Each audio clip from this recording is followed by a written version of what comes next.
Baik, bismillahirrahmanirrahim. Sudah ya. Assalamualaikum warahmatullahi wabarakatuh. Selamat malam rekan-rekan semuanya.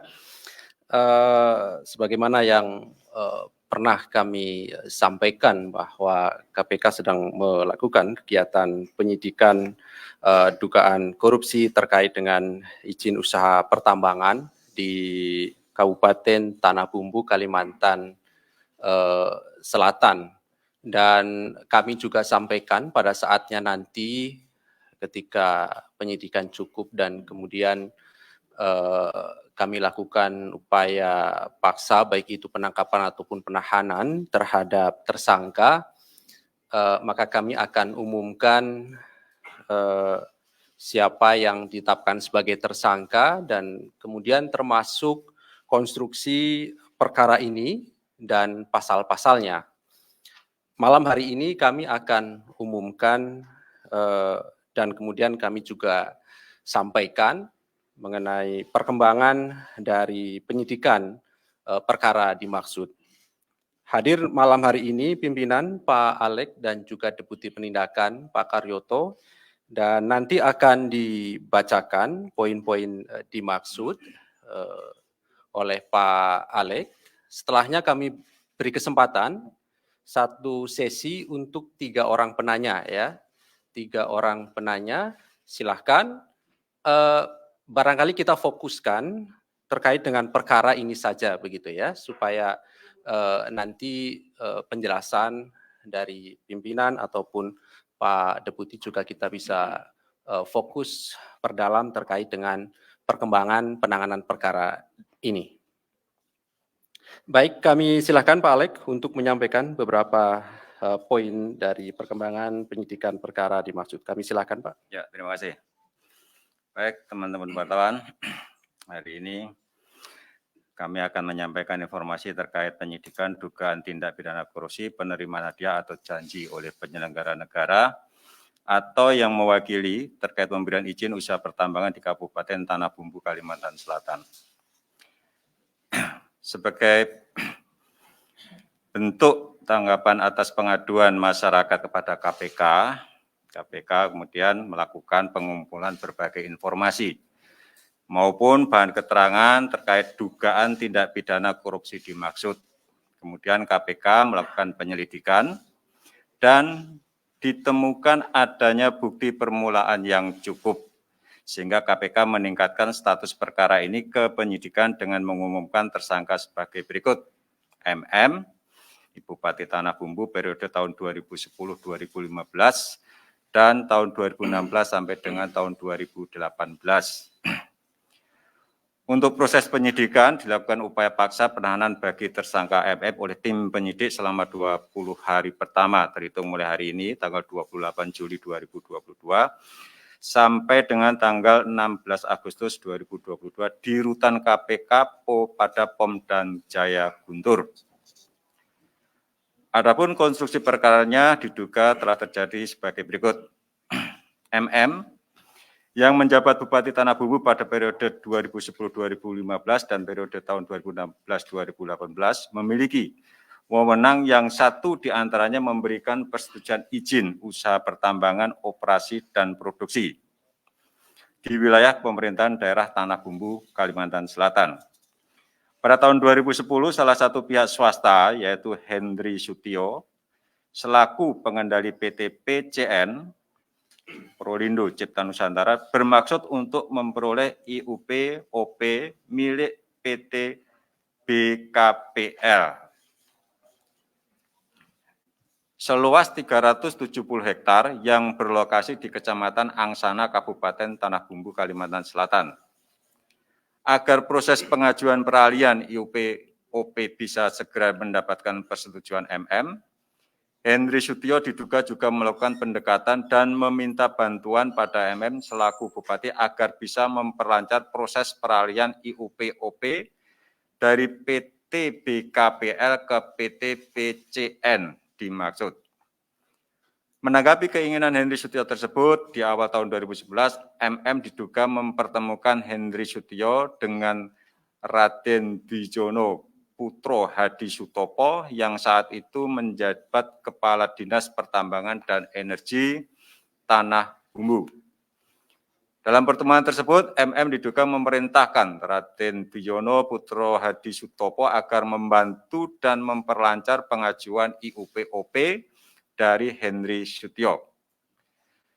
Selanjutnya di bulan Juni 2011, surat keputusan MM selaku Bupati tentang IUP-OP terkait peralihan dari PT BKPL ke PT PCN ditandatangani MM, di mana diduga ada beberapa kelengkapan administrasi dokumen yang sengaja dibuat tanggal mundur, backdated, dan tanpa bubuan paraf dari beberapa pejabat yang berwenang. Peralihan IUP-OP dari PT BKPL ke PT PCN diduga melanggar ketentuan pasal 93 ayat 1 Undang-Undang Nomor 4 Tahun 2009 bahwa pemegang IUP dan IUPK tidak boleh memindahkan IUP dan IUPK kepada pihak lain. MM juga meminta Henry Sutio agar mengajukan pengurusan perizinan pelabuhan untuk menunjang aktivitas operasional pertambangan dan diduga usaha pengelolaan pelabuhan dimonopoli PT ATU yang adalah perusahaan milik MM. Diduga PT ATU dan beberapa perusahaan yang melakukan aktivitas pertambangan adalah perusahaan fiktif yang sengaja dibentuk MM untuk mengolah dan melakukan usaha pertambangan sehingga membangun pelabuhan di Kabupaten Tanah Bumbu.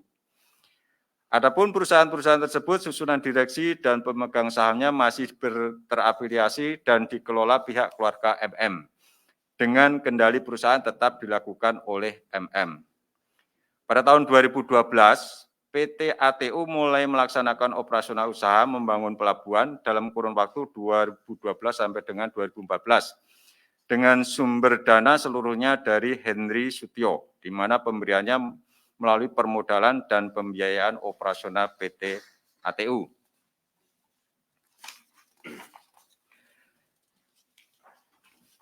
Diduga terjadi beberapa kali pemberian sejumlah uang dari Henry Sutio pada MM melalui beberapa perantaraan orang kepercayaannya dan atau beberapa perusahaan yang terafiliasi dengan MM yang kemudian dalam aktivitasnya dibungkus dalam formalisme perjanjian kerjasama underlying guna memayungi adanya dugaan aliran uang dari PT PCN melalui beberapa perusahaan yang terafiliasi dengan MM. Uang diduga diterima dalam bentuk tunai maupun transfer rekening dengan jumlah sekitar 104 miliar 300 juta rupiah dalam kurun waktu 2014 sampai dengan tahun 2020. Atas perbuatannya, tersangka disangkakan melanggar pasal 12 huruf A atau pasal 12 huruf B atau pasal Undang-Undang Republik Indonesia Nomor 31 Tahun 99 tentang pemberantasan tindak pidana korupsi, sebagaimana telah diubah dengan Undang-Undang Republik Indonesia Nomor 20 Tahun 2001 tentang perubahan atas Undang-Undang Nomor 31 Tahun 99 tentang pemberantasan tindak pidana korupsi junto pasal 55 ayat 1 ke 1 KUHP. Praktek suap perizinan sering menjadi pintu masuk terjadinya rantai korupsi pada proses bisnis berikutnya dan menjadi salah satu modus korupsi yang rentan terjadi di berbagai sektor layanan publik. KPK berharap modus-modus seperti ini tidak terulang dan beberapa KPK telah melakukan penindakan menyangkut perizinan pertambangan. Ini juga menjadi kerugian yang besar ya bagi masyarakat sekitar jika perizinan itu tidak diberikan sesuai dengan ketentuan peraturan perundang-undangan. Apalagi kalau kemudian perusahaan-perusahaan itu beroperasi secara ilegal dan otomatis juga banyak yang tidak membayar pajak maupun iuran-iuran reklamasi misalnya dan seterusnya. Demikian beberapa hal yang bisa kami sampaikan. Terima kasih. Baik, terima kasih Pak Alek yang telah membacakan beberapa poin dimaksud. Kami umumkan satu orang sebagai tersangka, yaitu MM, dan dilakukan penahanan rutan sampai nanti tanggal 16 Agustus 2022. Berikutnya kami silakan 3 orang penanya, yang sebelah kanan saya 1, di tengah 1, di belakang 1, ada 3. Nanti setelahnya Mas ya, kalau waktunya cukup. Baik, silakan. Oke, Sebutkan nama dan dari medianya Mas. saya Chandra dari medcom.id. Pertama saya mau tanya, ini kan kasus suap dan gratifikasi. Kok tersangkanya cuma 1, penerima suap. Nah, pemberinya kok nggak ada gitu. Kok pemberinya nggak dijadiin tersangka gitu. Terus pertanyaan kedua saya, ini kan sistem kasusnya itu case building ya, dari laporan masyarakat, terus penyidikan.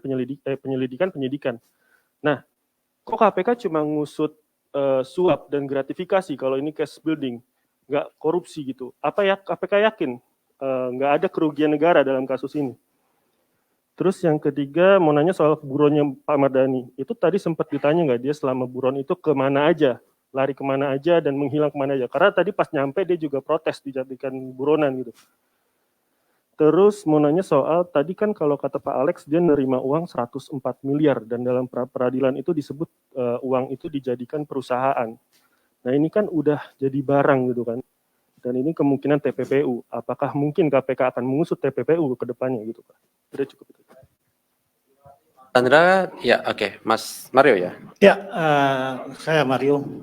Cuman mau nanya ini aja. Ini sebenarnya awal kasus ini sebenarnya selain laporan masyarakat, setahu saya ini sedang berproses di pengadilan awalnya. Yang kemudian saya tidak melihat ada proses penyelidikan yang cukup mendalam dalam kasus ini. Karena kalaupun ada penyelidikan, saya pasti tahu Henry Sulistyo itu seperti apa, pasti saya tangkap di sini. Saya belum pernah ngelihat Henry Sulistyo diperiksa misalkan, atau selain Pak Maming misalkan. Belum ada saksi-saksi pengusaha lain yang berkaitan soal izin misalkan diperiksa dalam penyelidikan. Lantas dengan kecepatan gigi 4 atau gigi 5 langsung naik ke penyidikan. Nah ini agak menarik ketika saya melihat sekian lama saya di KPK melihat kasus yang cukup menarik gitu. Bahkan sampai pra peradilan pun mesti diawasi secara ketat. Setahu saya memang ada referensinya ketika Abraham Samad ketua KPK, tapi dia dalam kasus pokok. Seuguransi apa harus dikawal sejauh itu misalkan.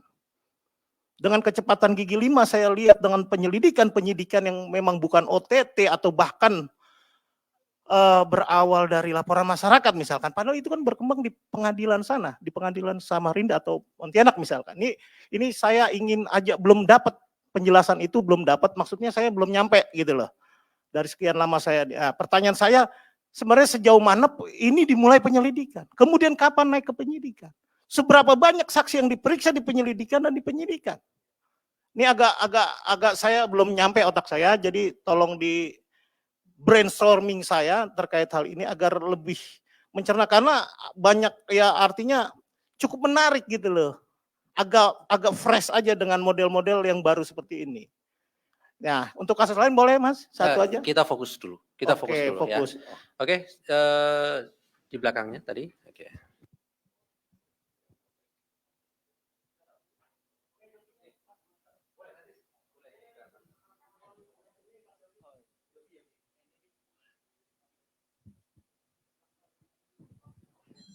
Izin. Ya, terima kasih Pak Alex.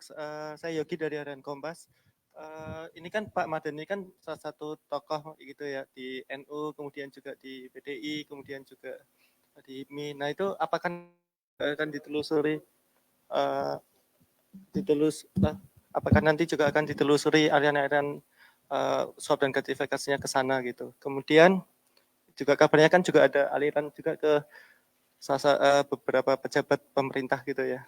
Nah kemudian kasus soal perizinan IUP kan istilahnya udah banyak gitu ya terjadi khususnya di Kalimantan gitu.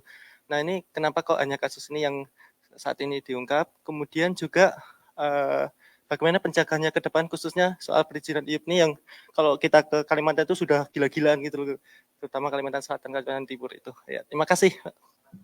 Biar sekalian Mas Andi. Selamat malam Mas Ali, saya Hedi dari Kumparan. Ini mau tanya soal, ini kan yang bersangkutan tadi sempat DPO kemudian dianggap menyerahkan diri begitu. Nah ini kemudian karena tidak lama sebelumnya itu sudah ditetapkan juga Bupati Mamberamo Tengah itu sebagai DPO.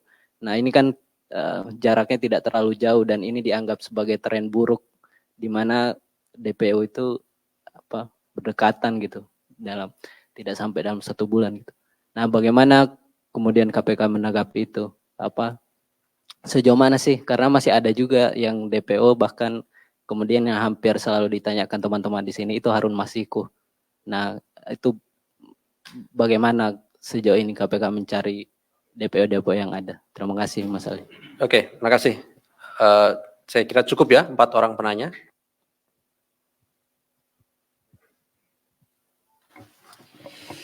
Ini perkara suap. Kenapa yang dijadikan tersangka hanya yang menerima suap? Pemberinya kenapa nggak ditetapkan tersangka? Dalam paparan ekspos itu ternyata pemberinya Henry Sutio itu sudah meninggal. Ya, jadi pemberinya sudah meninggal. Dan perkara ini sebetulnya ada irisan dengan perkara yang ditangani oleh Kejaksaan Agung itu menyangkut tadi Dwiyono ya, Kepala Dinas Pertambangan dan Energi ya. Jadi betul ada laporan dari masyarakat itu berdasarkan fakta-fakta yang terungkap di dalam persidangan perkara Raden Dwiyono yang sedang berlangsung, apakah sekarang sudah diputus, saya juga nggak mengikuti. Kemudian itu ditindaklanjuti ya dengan karena laporannya mengirimkan ke pimpinan, kita minta supaya didalami ya. Kemudian kita mendapatkan cukup alasan untuk dilakukan penyelidikan. Nah, kapan penyelidikan itu dimulai, saya sendiri tidak ingat tanggal berapa itu, tapi prosesnya saya kira juga lebih dari 1 bulan ya. Kok cepat sekali? Ya, cepat tidaknya proses penyelidikan itu kan tergantung pada perolehan alat bukti. Ya, kalau kebetulan dalam perkara ini bukti itu cepat didapatkan karena kita mendapatkan ada aliran-aliran uang yang kebetulan lewat transfer ya, kemudian kita juga mengundang dari pihak pemberi yang digantikan oleh adiknya siapa Sutio kalau tidak salah, dan memang diakui ada beberapa kali pemberian ya baik secara tunai maupun transfer dan disertai pula dengan ya bukti transfer itu. Kita juga mendalami terkait dengan keberadaan perusahaan-perusahaan yang digunakan, aktivitas perusahaan itu seperti apa, kemudian termasuk juga pemilik tanah yang dijadikan pelabuhan untuk pertambangan itu siapa. Jadi berdasarkan keterangan dari saksi-saksi tersebut ya, dalam proses penyelidikan, kemudian dilakukan ekspos ya, dan penyidik, penuntut umum sudah tidak ada keraguan lagi, Pak. Sudah cukup alat bukti untuk meningkatkan perkara ini ke tahap penyidikan. Ya, saya pikir proses penyelidikan itu bukan kenapa bisa cepat sekali atau lama sekali. Ini semuanya kan bergantung pada kecukupan alat bukti, Mas Mario. Jadi kriteria waktu itu tidak bisa menjadi acuan kenapa perkara ini cepat, kenapa perkara ini menjadi lama. Nah, karena dikembalikan lagi tergantung pada kompleksitas dari perkara tersebut. Nah, kalau perkara suap sebetulnya, apalagi kalau itu dibelikan lewat transfer, itu bisa sangat cepat karena bukti-buktinya itu mudah ditelusuri. Ya, ada istilahnya itu audit trailnya, jejak auditnya, ya itu bisa ditelusuri. Ya, nah ini kebetulan juga seperti itu. Ya, ada transfer dan selain juga dari pemeriksaan terhadap perusahaan-perusahaan atau pihak-pihak terkait itu kita punya keyakinan bahwa perusahaan itu dijadikan vehicle untuk atau kendaraan untuk menerima pemberian tersebut, kan seperti itu. Yang kebetulan perusahaan-perusahaan itu tadi sudah saya sampaikan terafiliasi dengan MM. Nah itu Mas Mario. Case building kenapa suap, bukan pasal 2 dan pasal 3? Ya nggak harus case building itu pasal 2, pasal 3. Pasal suap juga bisa. Kenapa tidak? Kan begitu. Kalau informasi cukup dan kita kembangkan, kan nggak harus dengan OTT. Ya, seperti saya sampaikan kan, tidak serta-merta kalau suap itu identik dengan tertangkap tangan. Kan tidak. Gitu. Kita bisa telusuri pihak mana yang memberikan, ya dalam rangka apa, kemudian ya tidak otomatis tidak harus yang bersangkutan menerima langsung, tetapi kan bisa diberikan lewat itu tadi sarana atau perusahaan-perusahaannya itu. Itu hanya cara untuk memberikan sesuatu kepada bersangkutan, itu banyak sekali caranya, ya bisa lewat pihak ketiga yang ujung-ujungnya nanti juga yang sampai kepada pihak yang dituju yang sebenarnya. Gitu. Jadi tidak harus pasal 2 atau pasal 3 untuk case building. Suap juga bisa. Nah, kemudian TPPU. Nah, apakah nanti juga akan dikembangkan ke TPPU bergantung nanti pada kecukupan alat bukti atau pengembangan di proses penyidikan. Saya tidak membicarakan kemungkinan-kemungkinan karena ini kan semuanya berdasarkan nanti di penyidikan. Apakah ditemukan bukti terkait dengan tindak pidana TPPU-nya, kan seperti itu. Kemudian aliran uang apakah ditelusuri? Sama. Ya, jadi saya tidak berandai-andai. Ya, tentu nanti di dalam proses penyidikan itu akan bisa berkembang. Ya, apakah hanya 104 miliar misalnya, apakah ada pemberian dari pihak yang lain, ya itu nanti di proses penyidikan. Ya, jadi saya tidak bisa memastikan, semua bergantung pada bukti yang diperoleh pada tahap penyidikan. Kemudian apalagi DPO, ya DPO, ya kita tetap mencari orang-orang yang statusnya DPO, ya terakhir kan kemarin Bupati Mamberamo, ya kita sudah berkoordinasi dengan Polda Papua dan kita juga berharap ada koordinasi dengan Kemenlu misalnya untuk ekstradisi, ya kalau memang yang bersangkutan itu melarikan diri ke Papua New Guinea, tentu kita harus bekerja sama dengan aparat penegak hukum di Papua New Guinea supaya juga yang bersangkutan itu dideportasi atau kalau memang ya, ditangkap oleh aparat penegak hukum di Papua New Guinea bisa kita minta supaya dikembalikan ke Indonesia sehingga kita bisa proses secara hukum, kan seperti itu. Dan bagaimana Harun Masiku itu juga masih terus dicari. Ya. Bagaimana kami mencarinya? Tentu kita bekerja sama dengan Interpol, ya dengan Kepolisian RI, ya karena kami juga keterbatasan SDM dan mungkin juga keterbatasan informasi di mana keberadaan yang bersangkutan itu. Ya. Tentu dengan kerjasama dengan Polri maupun dengan Interpol itu menjadi lebih mudah, ya informasi keberadaan yang bersangkutan bisa dilacak dan kalau nanti posisi yang bersangkutan berada di mana dan sudah bisa dipastikan tentu pasti akan kami jemput, kan gitu. Nah, apalagi Mas Alif? Pencegahan pertambangan di Kalimantan, daerah-daerah lain itu banyak upaya-upaya kita lakukan. Sebentar. Upaya pencegahan dalam proses perizinan. Ya sebetulnya ini kunci di pencegahan itu ya ada di Kementerian ESDM yang sekarang perizinan terkait IUP kan sudah ditarik ke Kementerian ESDM, ya. Itu ya kalau dari awal itu peta hutan atau peta pertambangan atau istilahnya itu one map polisinya tidak jelas peruntukannya, ya itu ya sebetulnya pengusaha juga senang dan juga pemerintah juga pasti akan mendapat keuntungan kalau semua dilakukan dengan transparan, ya. Ini kadang-kadang ya pernah terjadi di Kalimantan Selatan atau Kalimantan Tengah, saya lupa.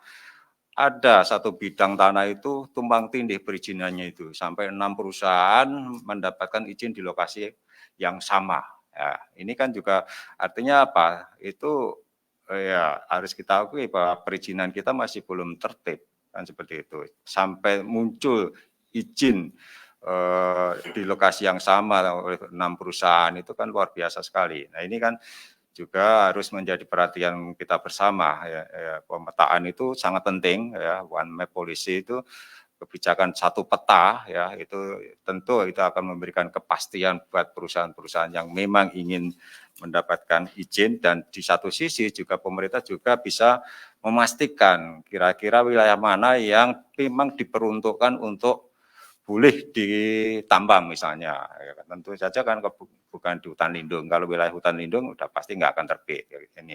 Ini tentu yang kami dorong terus ya, lewat koordinasi kami di KPK dengan Kementerian ESDM maupun Kementerian PPN selaku pihak yang nanti akan menerbitkan peruntukan lahan tersebut, gitu kan. Jadi ya itu yang upaya-upaya yang kami lakukan untuk mencegah supaya tidak terjadi penyalahgunaan kewenangan dalam proses pemberian izin tadi, ya gitu.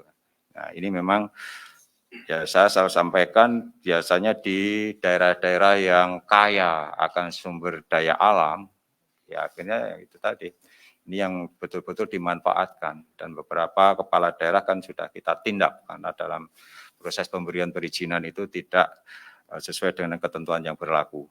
Saya kira itu. Ya, satu pertanyaan. Apakah pertanyaan buron kemana saja? Ada buron kemana saja?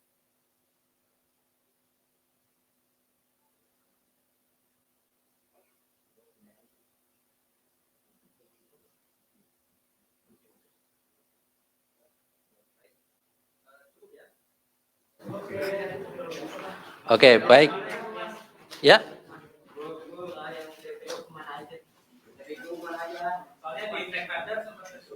Oke.